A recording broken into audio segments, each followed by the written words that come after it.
I'm Brandi Kruse, and this is Politics Unpacked. Politics Unpacked is brought to you in partnership with our friends at Future 42, making Washington a place for all to prosper. Sign up for their newsletter at future42.org. All right, let's talk about week 4 of the legislative session in Olympia, and it was a busy one. First, let's start with the bill to alter the Parental Bill of Rights initiative that has not even been law for a year. Senate Bill 5181 passed along party lines, with every Democrat voting in favor and every Republican voting opposed. Mr. President, there are 30 yea, 19 nay. Having received a constitutional majority and gross substitute, Senate Bill 5181 is declared passed. If it becomes law, Senate Bill 5181 will immediately undo certain aspects of the Parental Bill of Rights that was passed through a voter initiative last year. Democrats have said they don't support certain aspects of that initiative, particularly the parts that give parents more access to medical information and other important health information when it comes to what's happening with their kids at school. Change is needed because of poorly written provisions in the initiative that we heard, and I've heard, cause confusion for many school districts across our state. For their part, opponents of Senate Bill 5181 say this is a slap in the face to voters who signed Initiative 2081. Remember what we are actually voting on here.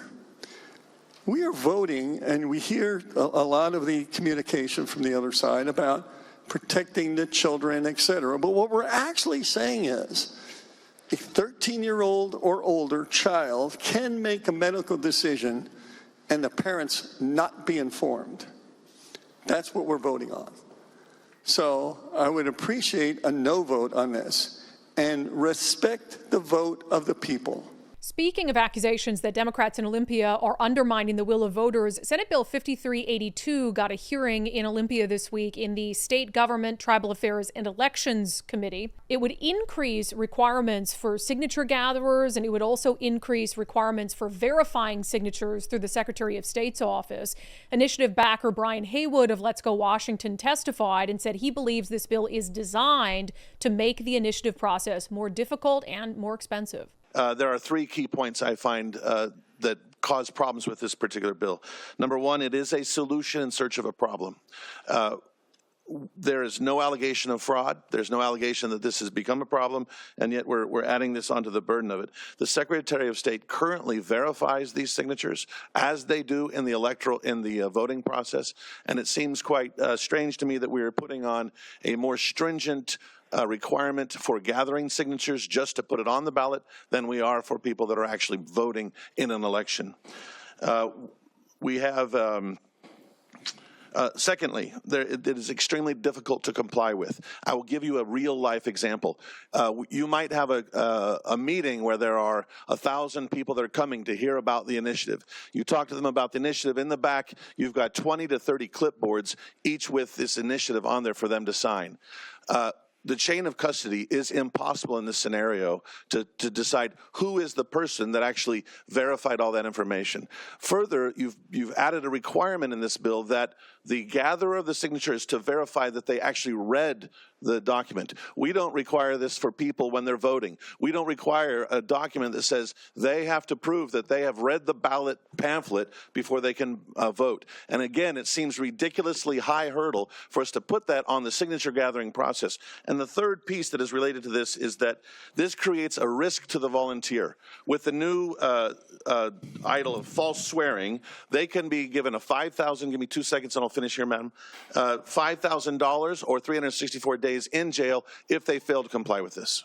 All right, let's talk about some public safety bills. 2 of them, in fact. We've talked about them on Politics Unpacked before, but both House Bill 1178 and House Bill 1125 have now been passed out of the Public Safety Committee. That means they move on for a vote on the floor. House Bill 1178 has to do with lowering sentencing enhancements for certain types of crimes, including crimes committed with a gun, and including sentencing enhancements for gang members who recruit younger gang members to commit crimes on their behalf. Also passing out of the Public Safety Committee is a controversial bill, House Bill 1125. It has to do with giving judges discretion to end lengthy prison sentences early in the interest of justice. This bill has been criticized as essentially giving the judicial branch too much power to end sentences that have already been imposed in sometimes violent crimes. Representative Tara Simmons, a Democrat and a backer of House Bill 1125, says she believes some crimes are being taken too seriously and there should be some judicial discretion to end sentences. I think that people